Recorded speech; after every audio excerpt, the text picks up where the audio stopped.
grade 12s. Welcome to our lesson on management and leadership. I hope that you are having a lovely day today and that you are ready to tackle this section of work.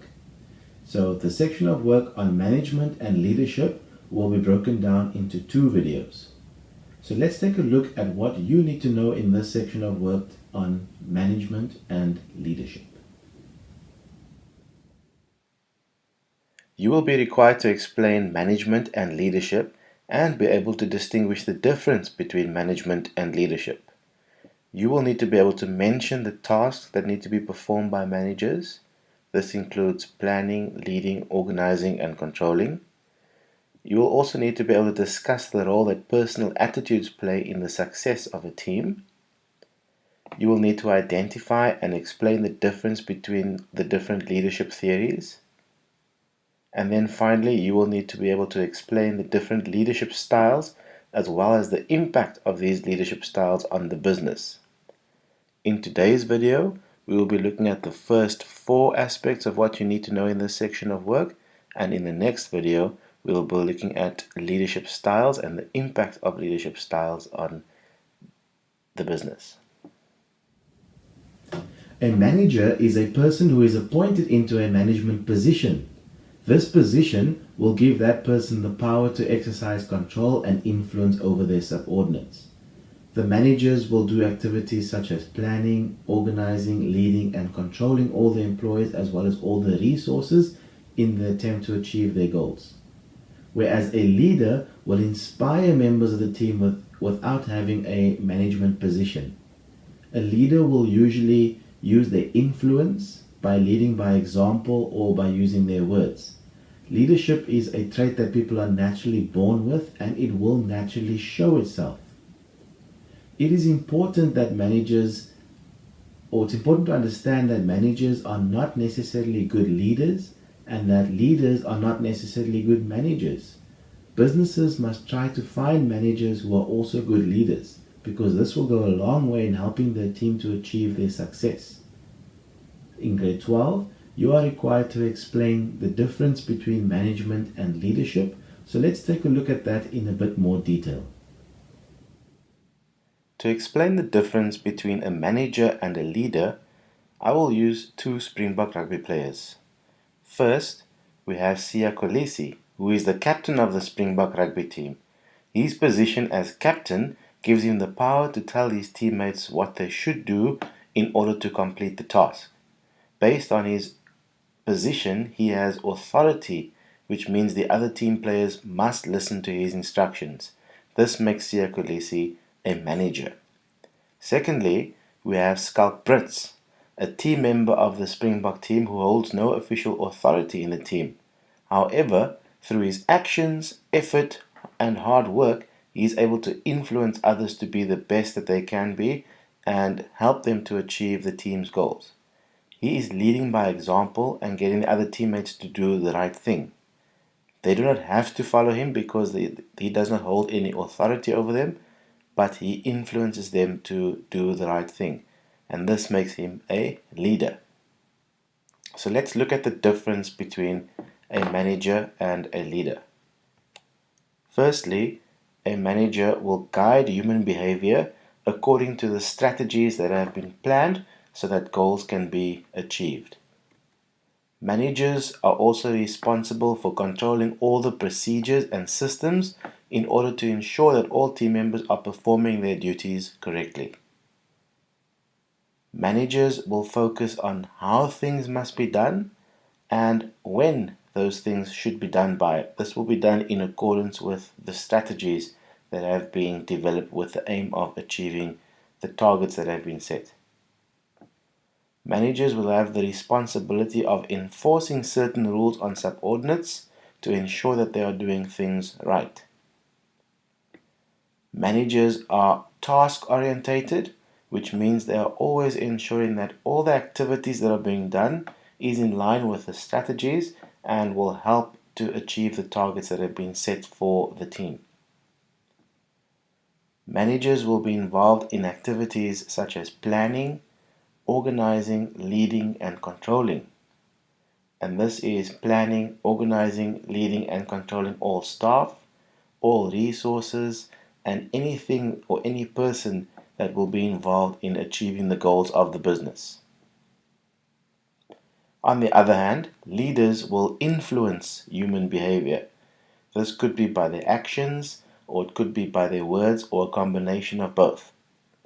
Leaders will inspire the other staff members to trust and support each other, and this will also aid in achieving the goals of the team.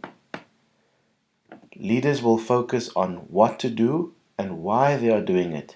This will be used to explain and to influence the others as to why they need to work hard towards their goals.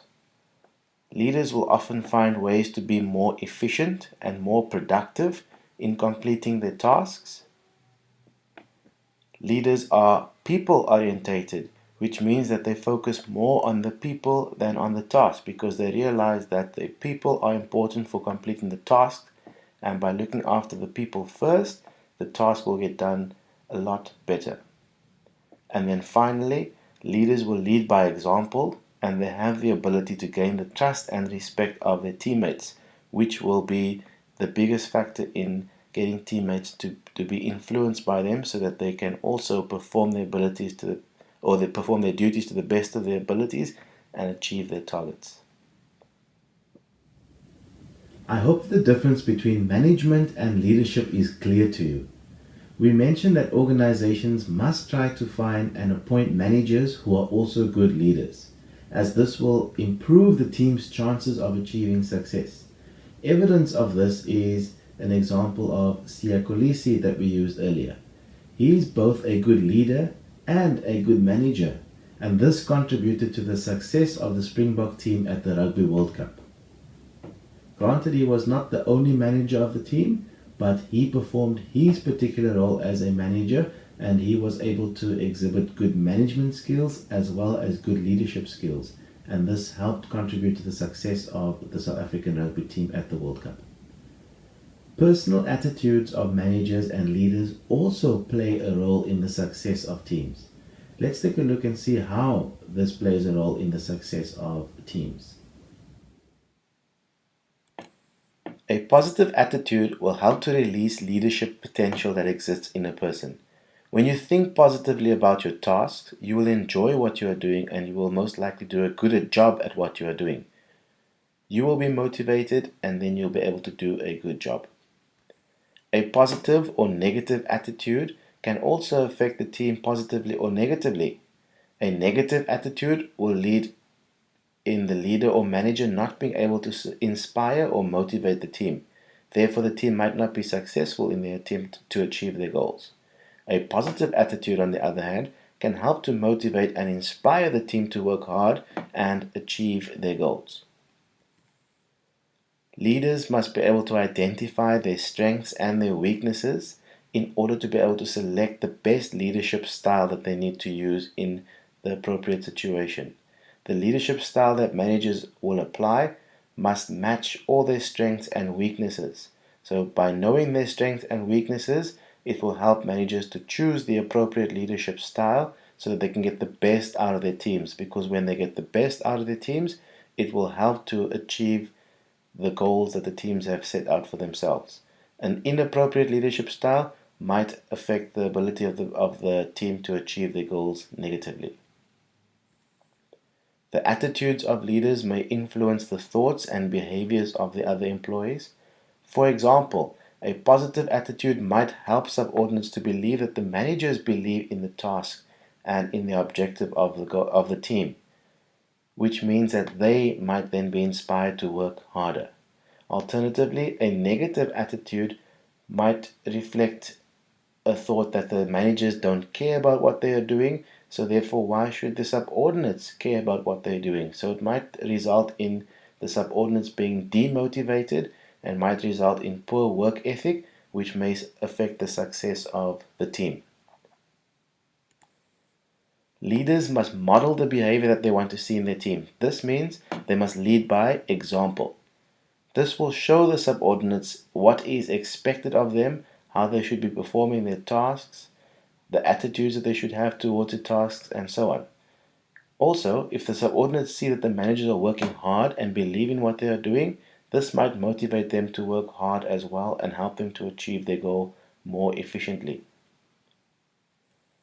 Managers and leaders of teams must know the abilities and skills of all the other employees in order to allocate the tasks effectively. You must match what needs to be done with the skills and abilities of the team that you have available to you. Mismatching of skills to tasks will result in tasks being completed inefficiently and unsuccessfully.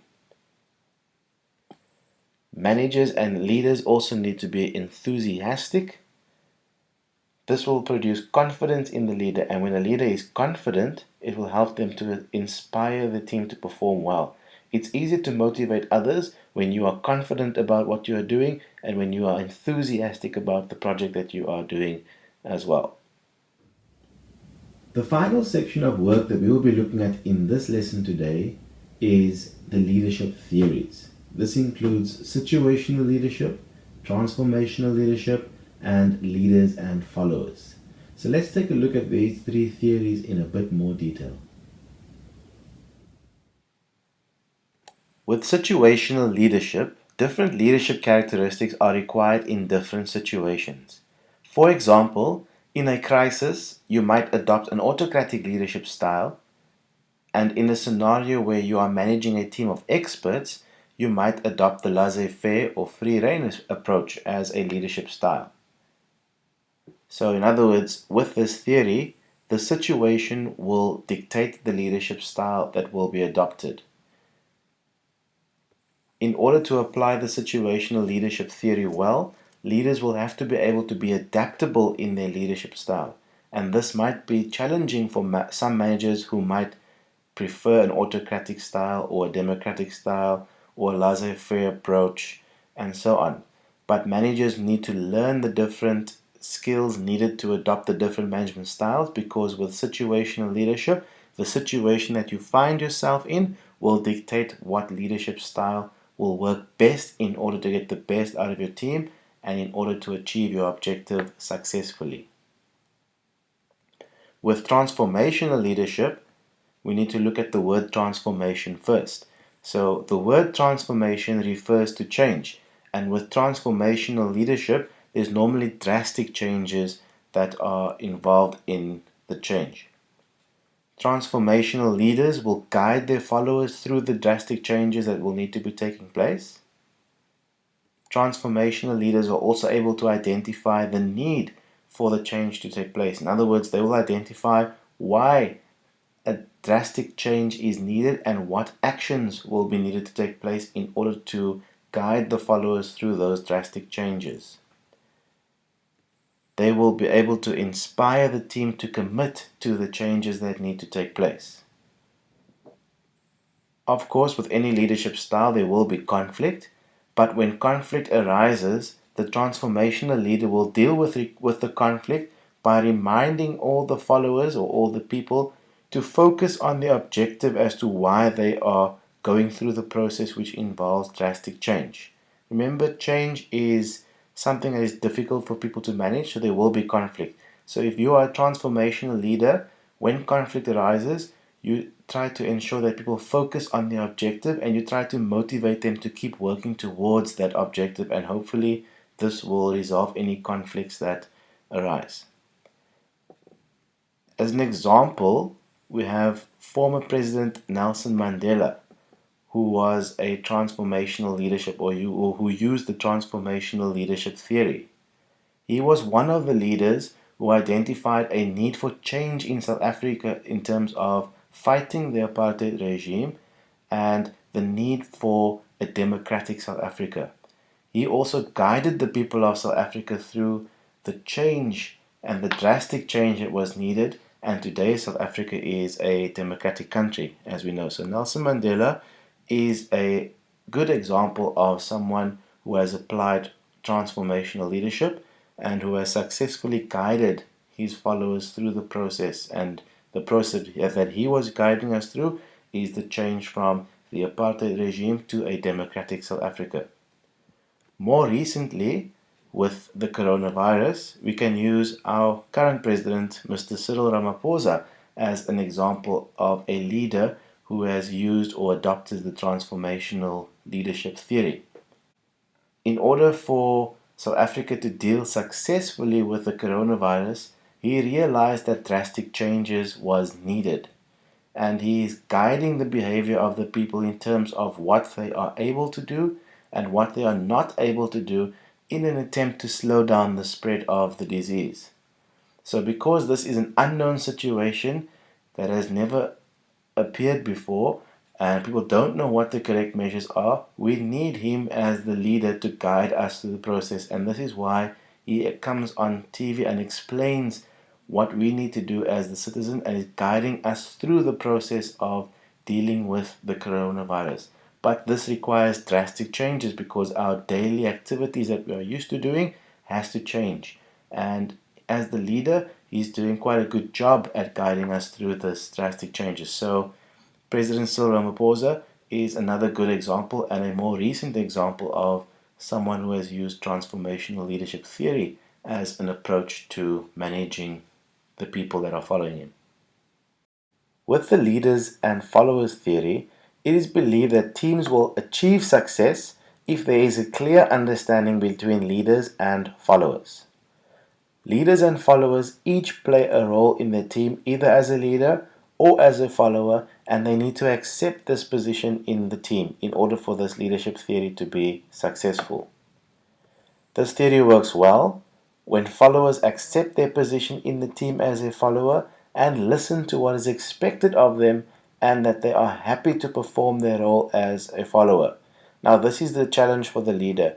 They need to manage their team so that the team is happy to be followers, so the team is happy to listen to what is expected of them, and most importantly, they are happy to perform their role that has been assigned to them by the leader.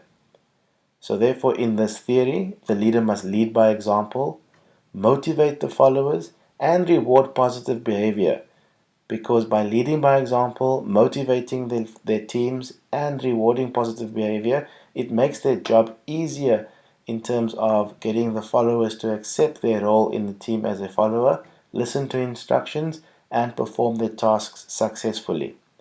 So it goes without saying that this theory will not work if the team members do not accept their role either as a leader or as a follower.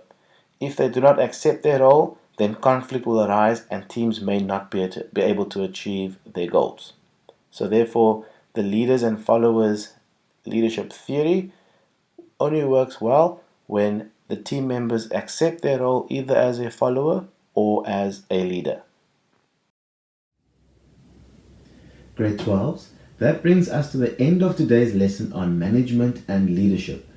In our next video, we will look at the different leadership styles as well as their positive and negative impact that each of these leadership styles has on the business. Until next time, goodbye. Have a wonderful day further.